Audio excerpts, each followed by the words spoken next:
Assalamualaikum warahmatullahi wabarakatuh. Perkenalkan, nama saya Megan Ida Harinisa dari Administrasi Bisnis kelas H. Hari ini saya akan menjelaskan materi diferensial dan integral.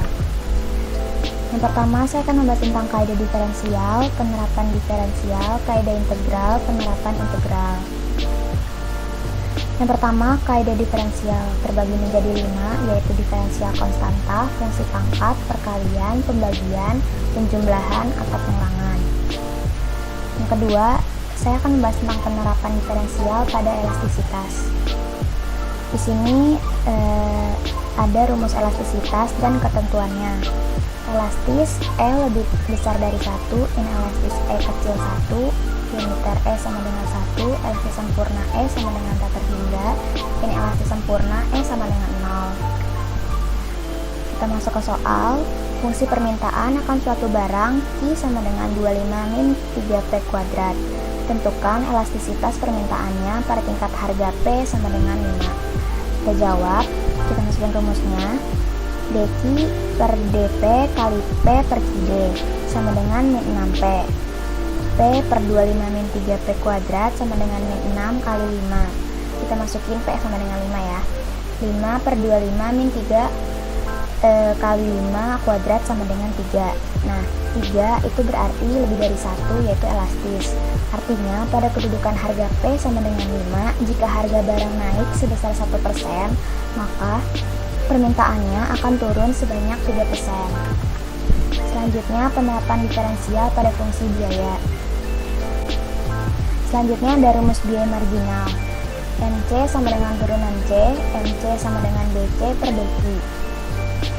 Kita masuk ke contoh soal. Biaya total yang dikeluarkan oleh sebuah perusahaan ditunjukkan oleh persamaan TC sama dengan 2Q kuadrat min 2P, 24Q plus 102. Pertanyaannya, pada tingkat produksi berapa unit biaya total TC minimum? Hitunglah besarnya biaya total minimum. Seandainya dari kedudukan ini produksi dinaikkan 1 unit, berapa besarnya biaya marginal atau MC? Jawab, kita akan mencari TC minimum, maka TC per DQ sama dengan 0. Kita ketahui TC nya sama dengan 2Q kuadrat min 24Q per 102. TC per DQ sama dengan 4Q min 24 sama dengan 0, maka kita dapat Q sama dengan 6. Untuk Q sama dengan 6, TC nya adalah, kita akan memasukkan Q sama dengan 6 ke dalam fungsi TC, akan mendapatkan TC sama dengan 30. Nah, seandainya produksi dinaikkan 1 unit, maka Q sama dengan 7.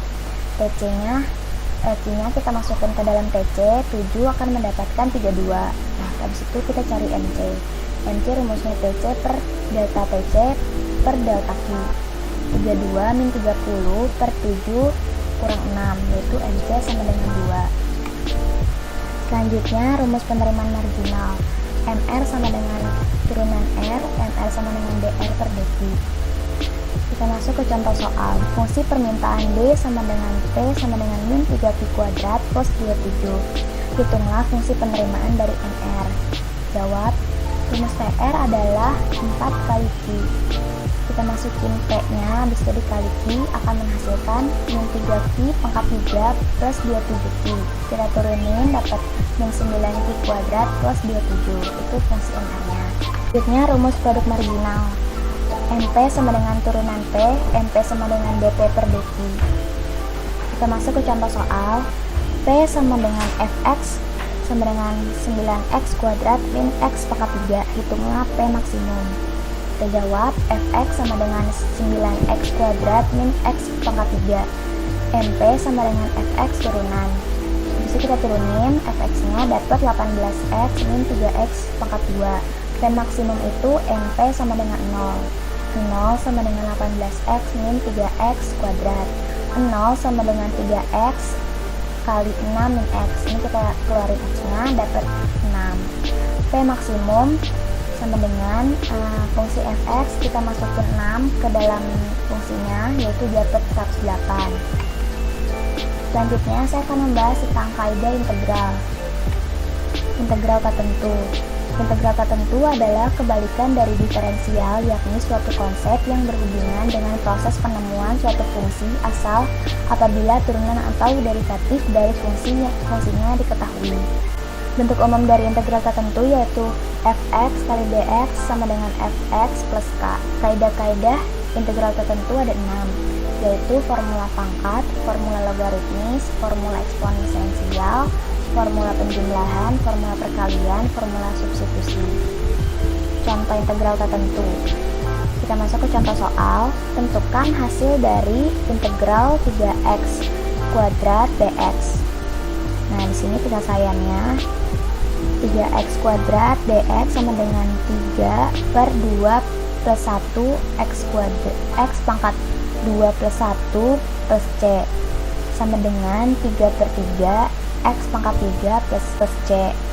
Jadi hasil dari integral 3x kuadrat dx adalah x pangkat 3 plus c. Selanjutnya integral tentu. Integral tentu merupakan suatu konsep yang berhubungan dengan proses pencarian luas suatu area yang batas-batas atau limit dari area tersebut sudah tertentu. Di sini terdapat rumus dasar integral. Masuk ke contoh soal. Carilah hasil dari integral dengan batas atas 2, batas bawah 1, 6x kuadrat dx. Nah, pertama-tama kita turunin dulu yang 6x pangkat 2-nya jadi 2x pangkat 3 dengan batas atas 2, batas bawah 1, 2 kali 2 pangkat 3 min 2 kali 1 pangkat 3. 11 min 2 sama dengan 14. Jadi hasil dari integral tersebut adalah 14. Selanjutnya masuk ke penerapan integral surplus konsumen. Masuk ke contoh soal, hitunglah surplus konsumen dari fungsi permintaan Q sama dengan 40 min 2P yang tingkat harga pasarnya sama dengan 10. Lewat Q sama dengan 40 min 2P, 2P sama dengan 40 min Q, P sama dengan 40 min Q per 2, P sama dengan 20 min 0,5 Q. Nah, jika P sama dengan 0, P sama dengan 20 min 0,5 Q, 0 sama dengan 20 min 0,5 Q, maka kita mendapatkan Q sama dengan 40. Jika Q sama dengan 0, P sama dengan 20 min 0,5 Q, maka kita akan mendapatkan P sama dengan 20. Jika PE sama dengan 10, maka PE sama dengan 20 min 0,5 QE. 10 sama dengan 20 min 0,5 QE, 0,5 QE sama dengan 20 min 10, hasilnya 10. Kita cari QE sama dengan 10 per 0,5, QE sama dengan 20. Nah, selanjutnya di sini CS sama dengan integral batas QE sampai 0, FQ kali DQ min QE kali QE.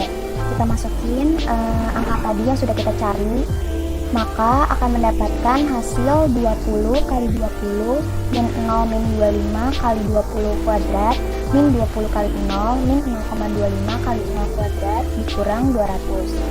400 min 100 dikurang 0 min 200. Maka 300 min 200 hasilnya 100. Jadi surplus yang diperoleh konsumen adalah 100. Sekian dari saya. Jika ada kesalahan mohon dimaafkan. Wassalamualaikum warahmatullahi wabarakatuh.